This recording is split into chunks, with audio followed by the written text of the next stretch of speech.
Law 7. Make others do the work and always take the credit.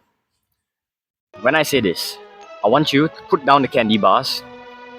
I do not mean rob a candy store. Had to make sure no one was listening to me say that.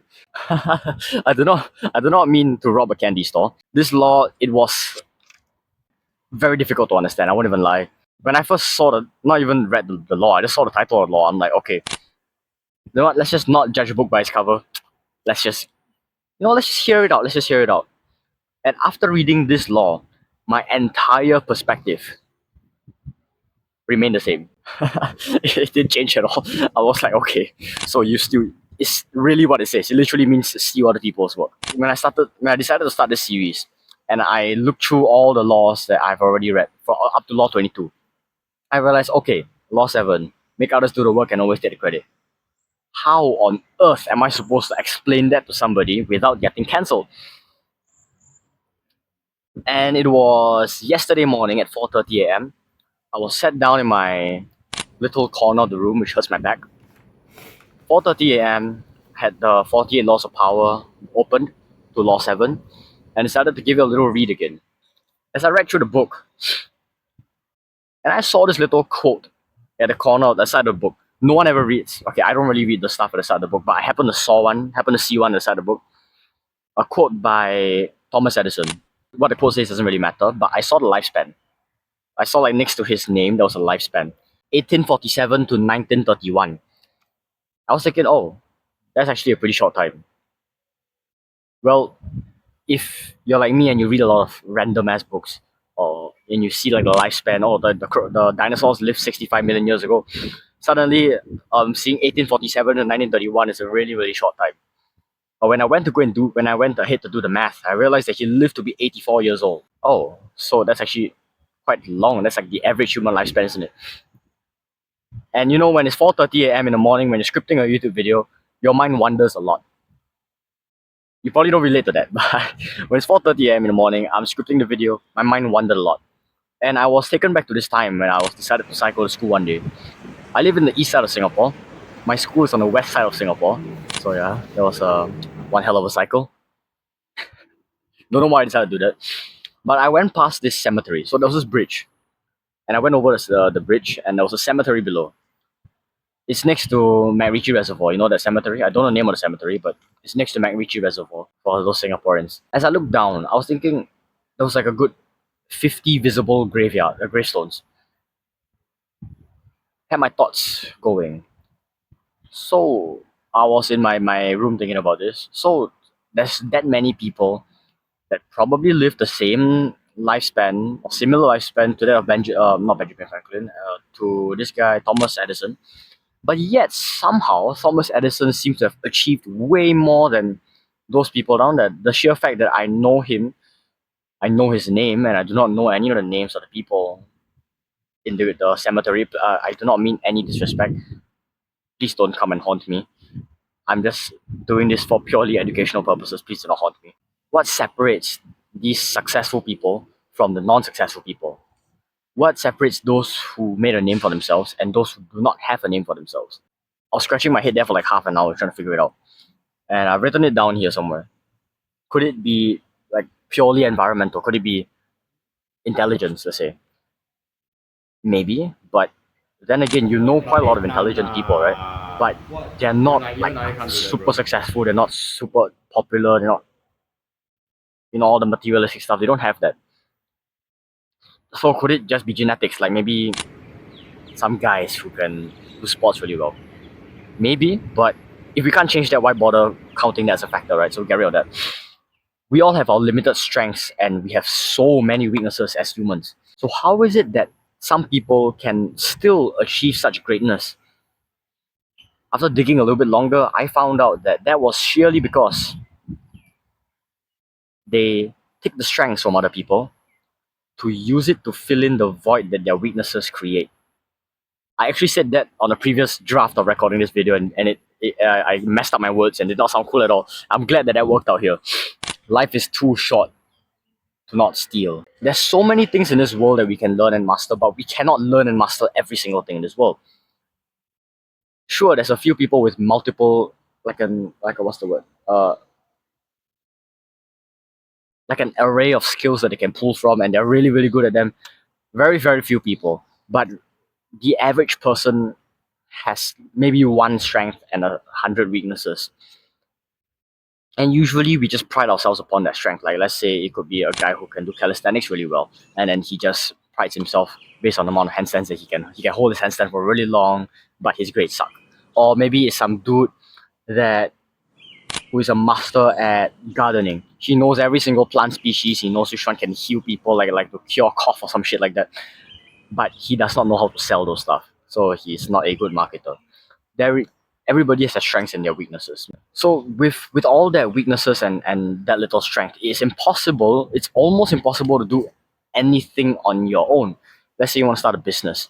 You want to start a clothing a fashion brand, but you are excellent at fashion. Like you know every ins and outs of what color matches, like the style, like the textures, and body figures and stuff like that. You know everything, but you do not know how to sell. Then suddenly you cannot actually open a clothing brand on your own. You need somebody else to come and help you. You cannot build a country out of like a skyscrapers and planes. No, I cannot say those two together. Skyscrapers and cars and roads together. You can't do that on your own. You need someone to manage the finances. You need someone to manage the education. Someone to manage the ministry of defense. Someone to manage the gardening, the keeping out of the place, the environment, everything. You cannot do everything. And there's going to be some people out there that's going to be saying, oh, that's still evil, then you're still making use of other people, that's manipulative, and that's evil, you should not be doing this kind of things because you're just making other people do the work and you take all the credit for yourself and you give nothing to him. I'm just going to reply to you and say that once you've analyzed the world enough, everybody steals. Everybody. Every successful person, at least, they steal. So there's this person who went out to UK to study, came back to Singapore, and he realized that something needed to change. He said, I have a vision for Singapore, and I want it to look very similar to that of UK. That person, with the strengths of other people, took the idea, stole the idea of high-rise buildings and skyscrapers from the UK and brought it back to Singapore, and almost single-handedly, along with his team, of course, turned Singapore from mudflats and kampongs, we call it kampongs, as in like villages, into the bustling city, the metropolis that is today. All because he went to UK and stole an idea. And that person is Mr. Lee Kuan Yew, our former Prime Minister. I almost said president. This is no disrespect to him. I feel like I have to clarify this because I feel like there's going to be some dude who's going to be out there to hunt me down in the comments. But I always had to clarify that this is no disrespect to the man. If it wasn't for him, honestly, I as a Gen Z here living, 18-year-old Gen Z here living in Singapore, will not be enjoying paved roads for me to take public transport to school, to be able to have electricity coming to my house, free flow of clean tap water. And he's not the only person that steals. If you look at anything else, animals steal too. Insects that has been alive since practically the beginning of life, they have been stealing since the beginning of life. They have been robbing other insects' nests. They have been robbing the eggs from other animals and stealing and having the meals in order for them to grow up. We have artists that also steal and sample songs from other people, like Eminem, one of my favorite artists. He took this song from Dido, Thank You. You know the Mati is gone cold, I'm wondering why. I can't sing, but yeah, that's one of the best songs that I feel like he has. He took that one song, which wasn't very popular at the time, maybe in the region, and when he stole that song and made his own version of it, suddenly it became like it threw the whole world by it took the whole world by storm. In fact, I'm pretty sure it even changed the English language a little bit. By that I mean it added a word, the word stan, STAN. It means like a fan, a diehard fan, just because of what the song was talking about. You can go listen to it if you ever heard it before. Like you steal too when you use ChatGPT for your for your projects and you get an A for it. You're leveraging the strengths that AI has, the infinite knowledge, and you're using your ability to apply it into a certain context to be able to leverage AI, leverage the strengths of AI to fill in the void of the weaknesses of the knowledge that you lack. So that's stealing too. Now that you know that everybody steals, and that stealing is actually rather important. I don't know if you haven't found out that stealing is important yet. You can rewind back and give me some more watch time, give me some more engagement. Just rewind back the time and take a look. Now that you realize that everybody steals, you gotta learn also. I've read a little bit about this book called Mastery, and it's also by the same author, Robert Greene, my personal favorite author. And Robert Greene, he talked extensively about how apprentices become a master. And if I'm to just boil it down into a single sentence of what this book is about, during apprenticeship, they will steal the styles of every one of their masters. And let's say like he steals 10 from 10 different masters. And suddenly, maybe not suddenly, after like several decades of practice, that one apprentice will become a master with his own unique individual style. Good morning. It's 5:47 a.m. right now, and I want to add this part into the video. I have stolen a lot myself too in these YouTube videos.